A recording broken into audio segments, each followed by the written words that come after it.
이직만 10번, 다시 구직을 어떻게 해야 할지 고민입니다. 2025년 1월 4일, 부탄 답사 12일째, 랴카르 첼당, 깜종 덕만 치욕. 안녕하세요. 부탄 답사 12일째입니다. 오늘은 낭콜 개옥의 야카르 첼당, 깜종 덕망치옥 주민들과 대화를 나누었습니다. 스님은 아침 일찍 민박집에서 새벽 수행과 명상을 마치고 원고 교정을 한 후 오전 8시엔 야카르 첼당 치옥으로 출발했습니다. 야카르 마을과 첼당 마을 주민들을 한 번에 만나기 위해 두 마을의 중간 지점을 찾다 보니 적당한 공간이 없어 낡은 건물 공터에서 대화를 하게 되었습니다. 차로 약 1시간 이동해 약속 장소에 도착하니 야카르 마을 주민들이 먼저 도착해 스님을 맞이해 주었습니다. 먼저 야카르 촉바가 마을의 현황을 설명하고 스님이 주민들과 대화를 시작했습니다. 옷을 두툼하게 입어도 날씨가 제법 추웠습니다. 여러분 만나서 반갑습니다. 아침 일찍 모이셨는데 많이 춥죠? 이렇게 불편하게 땅바닥에 앉게 해서 미안합니다. 촉바가 카펫이라도 준비해야죠. 주민들을 이렇게 앉게 하는 건 옳은 게 아니에요. 스님은 환하게 웃으며 대화를 이어나갔습니다. 저는 한국에서 왔습니다. 한국 알아요? 아니요. 한국은 여기에서 아주 먼 곳입니다. 서로 먼 곳에 떨어져 있어도 여러분도 부처님의 제자이고 저도 부처님의 제자이기 때문에 이렇게 부처님의 은혜로 만날 수 있었습니다. 대화가 시작된 지 얼마 되지 않아 첼당 마을 주민들이 요란한 트럭 소리를 내며 도착했습니다. 스님은 그들을 환영한 후 대화를 이어갔습니다. 사람들이 가난하다고 할 때는 먹을 것이 부족하거나 입을 것이 없거나 집이 없거나 집은 있어도 시설이 열악하거나 땅이 없거나 1년 수입이 너무 적은 경우를 말합니다. 하지만 부탄을 보면 가난하다고 하기엔 그렇지 않은 점이 더 많아요. 물도 있고 먹을 것도 있고 도로도 있고 전기도 들어오고 심지어 이런 시골에서도 휴대전화와 인터넷이 되니까요. 이어 스님은 부탄의 생활 환경을 긍정적으로 평가하면서도 개선이 필요한 부분을 언급했습니다. 하지만 생활이 조금 불편한 것은 사실이에요. 집에 선반이 없어 물건을 정리하지 못하거나 부엌이 너무 낮아 불편하게 일을 하거나 집에 칸을 나누지 않고 큰 방에서 모든 가족이 같이 지내거나 화장실이 없거나 있어도 낡고 지저분한 경우가 많죠. 하지만 이런 문제는 조금만 시설을 개선하면 해결할 수 있습니다. 생활이 조금만 더 깨끗하고 편리해져도 우리는 행복하다고 느낄 수 있습니다. 스님은 JTS 프로젝트의 철학도 소개했습니다. 하지만 이런 것들은 정부가 전부 해줄 수 없습니다. 그래서 JTS 프로젝트는 우리 마을은 우리가 가꾼다는 것을 지향합니다. 여러분이 집을 고치고 마을을 살기 좋게 만들겠다고 하면 JTS가 필요한 자재를 지원해 줄 수 있습니다. 대신 여러분이 직접 하겠다고 나설 때 지원해주는 프로젝트입니다. 이해하셨습니까? 네. 스님은 주민들에게 물은 충분한지, 집에 선반이 있는지, 집안에 불을 피워 조리를 하는지, 집 내부에 칸막이가 있는지 등 다양한 질문을 던지며 마을 상황을 파악했습니다. 주민들의 이야기를 들어보니 칸막이와 선반이 없는 가구가 많았으며 일부 가정은 아직도 방 안에서 불을 피워 방 안에 연기가 가득 찬 환경에서 생활하고 있었습니다. 스님은 주민들을 격려하며 내 손으로 직접 집을 개선할 수 있음을 강조했습니다. 연장을 지원할 테니 식탁이나 선반을 만드는 것은 조금만 배우면 여러분도 직접 만들 수 있습니다. 네, 가르쳐 주시면 할 수 있습니다. 그럼 우리 함께 집을 깨끗하고 편리하게 고쳐봅시다. 네, 좋습니다. 이렇게 집을 고쳐보고 싶은 사람은 손 들어보세요. 마을 사람들이 너도 나도 손을 들었습니다. 대화를 시작했을 때보다 눈에 띄게 표정이 밝아져 있었습니다. 주민들과 약 1시간 동안 대화를 나눈 뒤 마지막으로 잼강 주지사가 발언을 하고 대화를 끝냈습니다. 이어서 노후된 학교 시설을 확인하기 위해 야카르 초등학교로 가보았습니다. 스님은 교실, 화장실, 복도, 천장 등을 꼼꼼히 살폈습니다. 교실의 바닥은 철제로 된 채걸상 다리로 긁어 여기저기 파여 있었습니다. 화장실은 외벽이 무너져 있었지만 내부는 깨끗하게 사용하고 있었습니다. 야카르 치옥 답사가 거의 마무리될 즈음 스님은 걸음을 멈추고 잼강 주지사에게 질문을 던졌습니다. 지사님, 어제 제가 724 치옥을 답사했는데 그곳에서 장애인을 여러 명 만났습니다.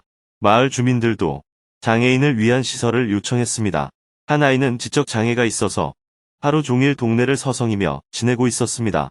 이런 아이들도 학교에 가서 교육을 받아야 하는데 잼강주에는 이런 장애 아동들을 위한 교육시설이 없는지요?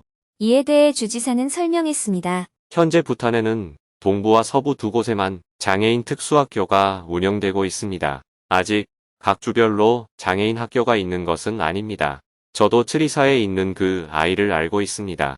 그런데 대부분 장애아동의 부모들이 아이를 멀리 보내고 싶어 하지 않습니다. 부모가 직접 보살피기를 원하기 때문에 아이만 멀리 특수학교에 보내려 하지 않습니다.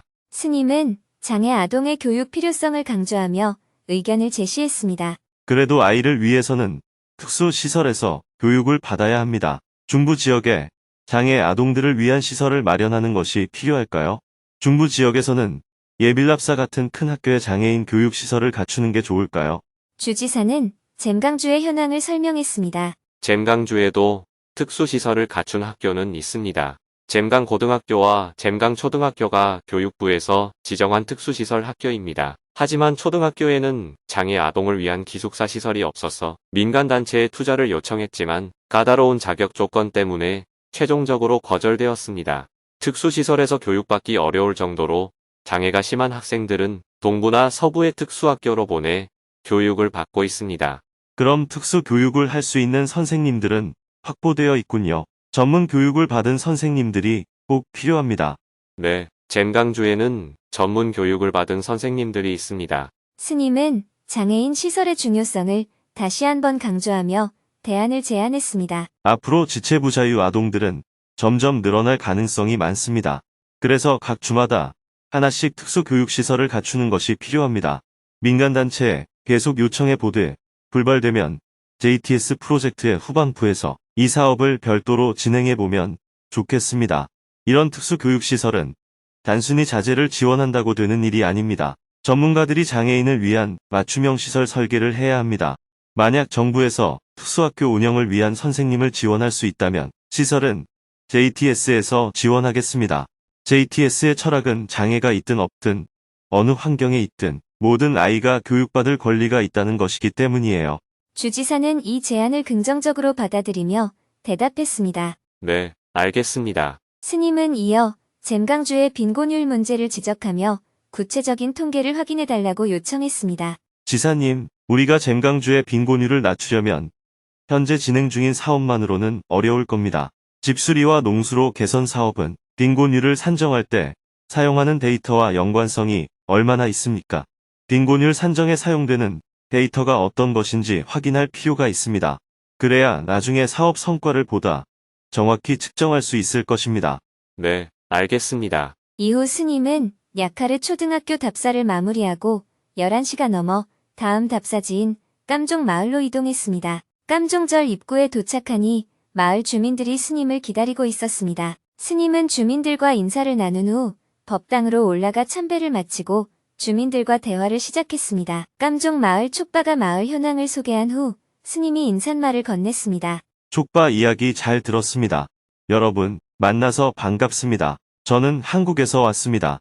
스님은 부탄에 오게 된 계기, 잼강 지역을 방문한 이유, 그리고 현재 진행 중인 프로젝트에 대해 상세히 설명했습니다. 이어 주민들에게 집이 없는 상황, 집을 짓기 위한 자재 준비 상태, 집 내부 구조에 대해 질문하며 마을 상황을 자세히 파악했습니다. 깜종 마을은 집이 없는 가구가 17가구나 되었습니다. 지금까지 답사해본 결과 한치옥에 집이 없는 가구가 7에서 8가구 정도였는데 깜종은 치옥보다 적은 마을 단위인데도 그 수가 2배가 넘었습니다. 또한 식수가 부족한 가구도 20가구나 되는 등 여러 가지 문제가 드러났습니다. 그래도 주민들에게는 적극적으로 문제를 해결하고자 하는 의지가 있었습니다. 자재만 지원된다면 스스로 집을 짓고 마을에 식수를 공급하는 등의 개선 작업을 하겠다고 했습니다. 스님은 주민들을 격려하며 말했습니다. 이 프로젝트의 취지는 집이 작더라도 깨끗하고 편리하게 가꾸어서 행복 지수를 조금 더 높여보자는 거예요.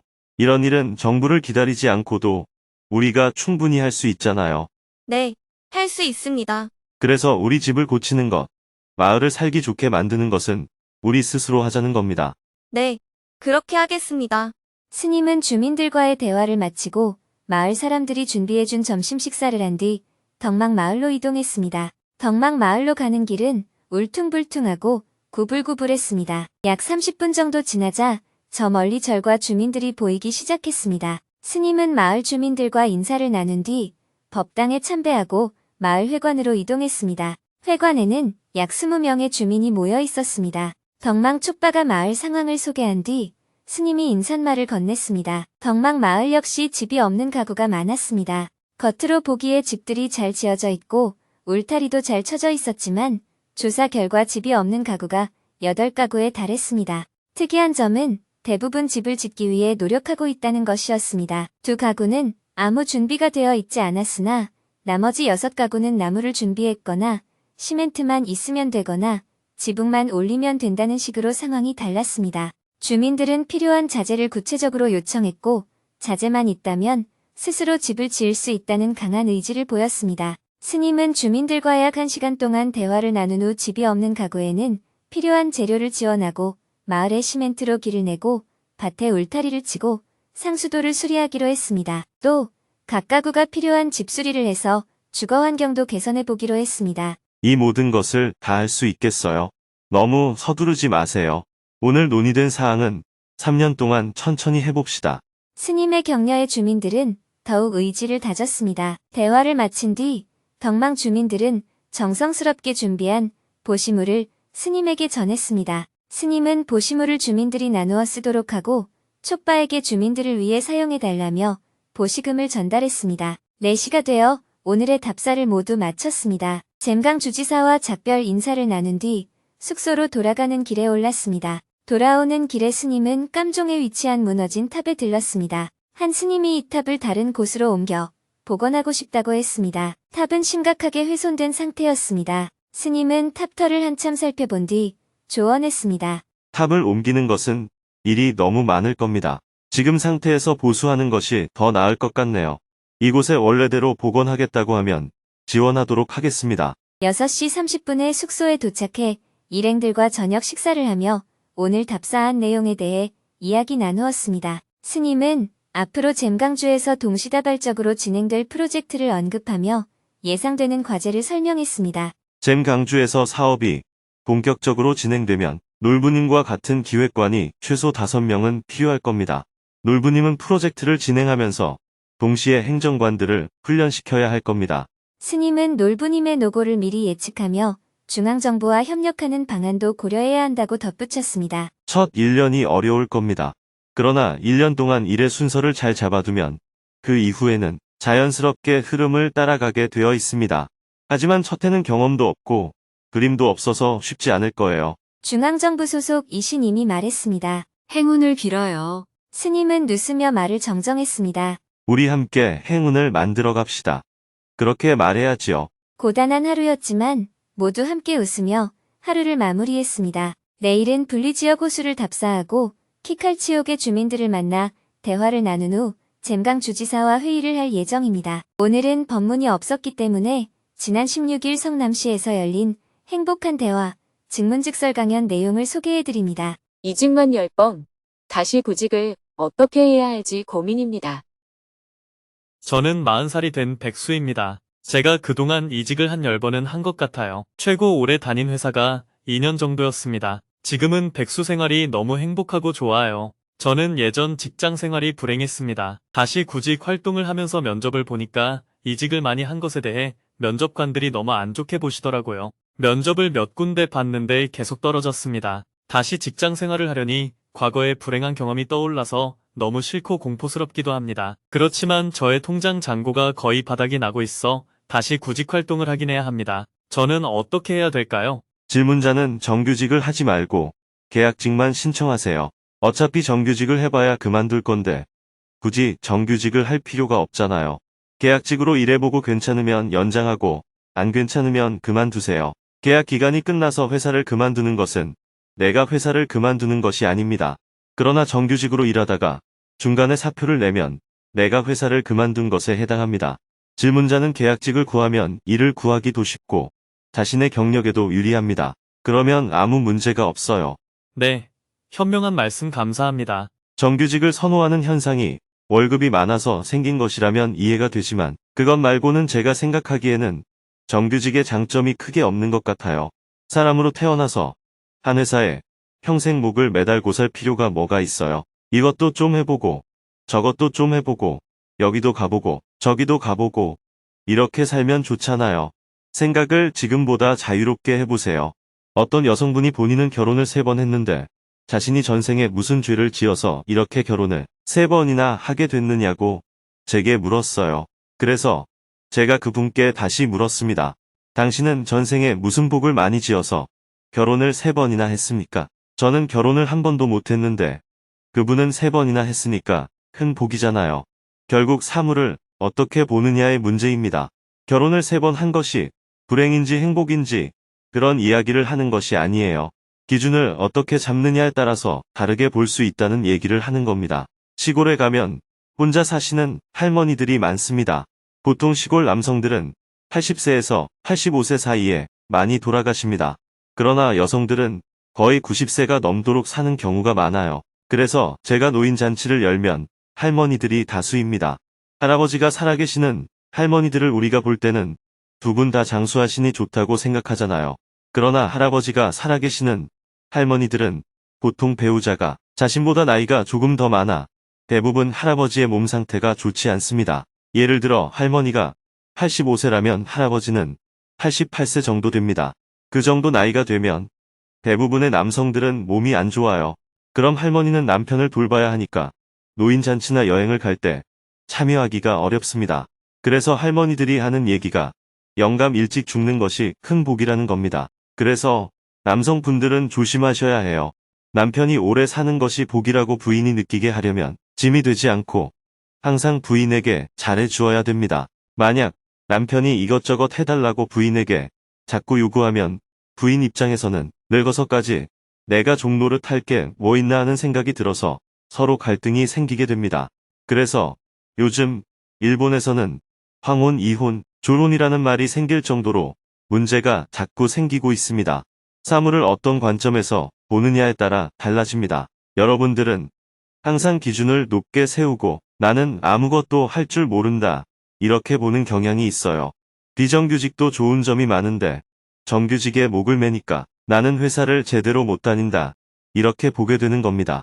자기를 부정적으로 보지 마세요. 나의 습관이나 까르마가 그렇다면 그걸 긍정적으로 받아들여 보는 겁니다.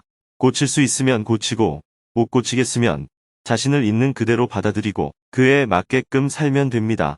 감사합니다.